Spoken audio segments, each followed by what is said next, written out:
Hello, I'm Geki. Welcome to my review of Zapotec by Fabio Lopiano for board and dice.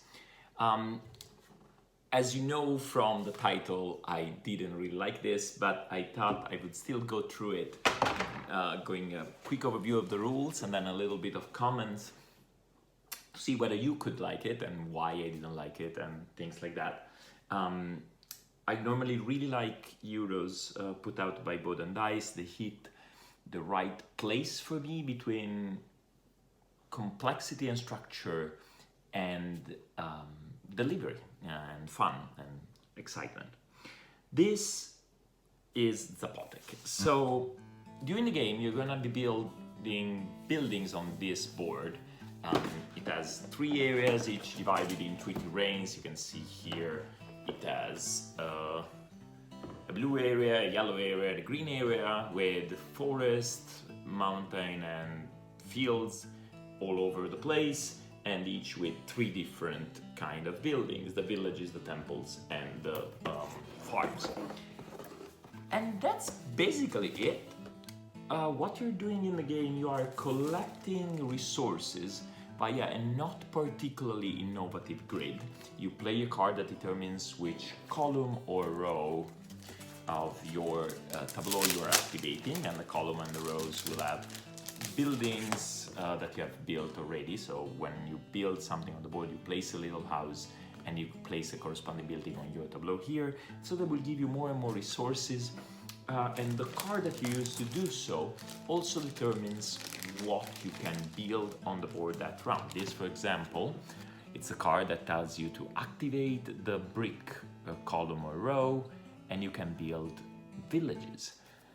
And you do so by paying resources, very standard. There is wood, stone, and bricks. And you go ahead, do that, score points for having matched the round scoring thing. Choose a card, reintegrate your hand, do it again, do it 5 times, whoever does the most wins.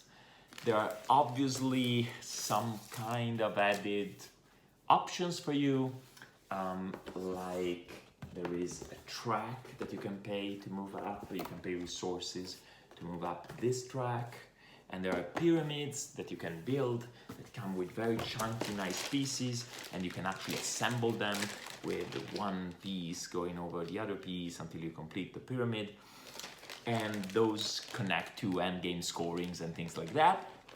But in the end, it's not that exciting.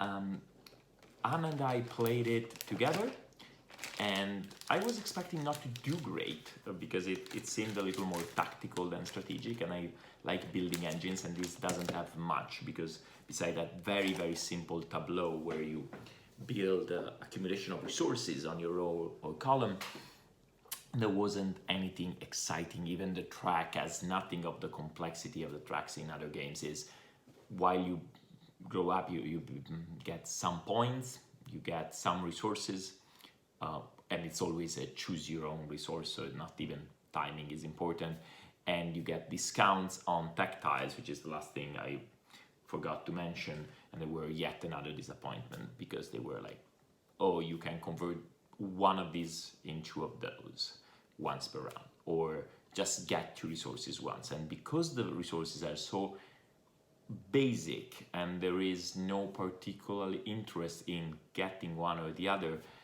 it never goes anywhere. I know that some people have also criticized how restrictive it feels in terms of not doing enough. For us, it was more, you're not doing anything interesting. Doesn't matter if I could build 9 buildings or 12, although you're capped at 9 and you reach that around 3 or 4. It's just that it wasn't that exciting. Even the scoring is, you want to have built a lot of villages, or you want to have built a lot of stuff in the yellow region or in the mountains. And sometimes those kind of things can be very interesting in Euros, but in this one in particular, it felt irrelevant because there was nothing different that you were doing to build in the different sections. To compare it to Tilletum, for example, that came out this year by Board and Dice, that one, scoring cathedrals rather than columns, rather than having a lot of characters requires taking very wildly different actions. This instead is, oh, because I want to build villages, I will play a card that allows me to build villages, and then I will try to leave behind a card with villages so that they can be scored again later during the game. You can make choices.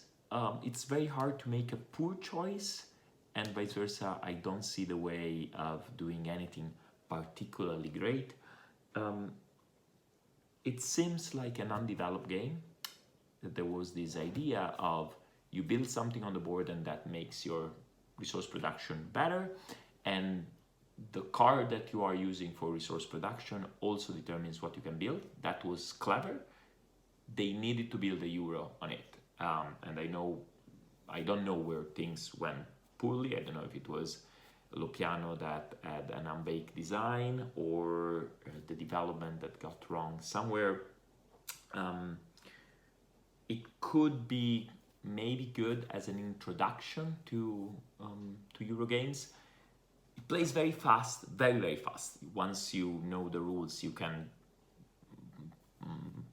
ponder a little and then go through the turn very quickly. It says so on the board. It says 60 to 75 minutes for 1 to 4 players. I've not played a solo. It just didn't work for us. The components are good, nothing to write home about, particularly because of the restraints of the board being very repetitive, but the pyramids are chunky and nice. There are discs, there are resources that are colorful and in different types. The houses are your standard multicolor Euro thing. The rules are clear. Understanding the game was not difficult. We even tried, because we were so disappointed in the game, we even tried playing it with a variant inspired by an expansion. There is a small expansion that we don't have that gives you a little boost at the beginning of the game. We tried a variant that tried to simulate that, and still it didn't do anything for us. I was excited. I usually love games by this company. I have liked their recent games a lot, but this wasn't it. I really have a hard time thinking who I could recommend this to. Probably people who really, really want that Euro feel, but they have very little time and time for the complexity of the rules. So if you have a gaming group where you are the only Euro player and you want to convince someone to play something with you because it's simpler and fast, and then you can get to what they like. But that seems like a very, very small niche in which to situate the allure of a game. So for me, Zapotec is definitely a pass. I'm still thankful to Board and Dice who provided a copy for review, but this is not one that I will ever play again unless they come out with a completely revised rule set. But the limitations of the board are there, and so there is not much that can be done. As usual, I will be talking about Zapotec and some other comparison also on our podcast, Board Game Gambit. If you enjoyed this content, please consider subscribing, liking, all of that stuff. And here is where I tell you that you can comment and find me on Board Game Geek and all of that. But most of it, come back for a review of games that I like more. This has been Geki with Zapotec by Fabio Lopiano for Board and Dice. Have a very good day.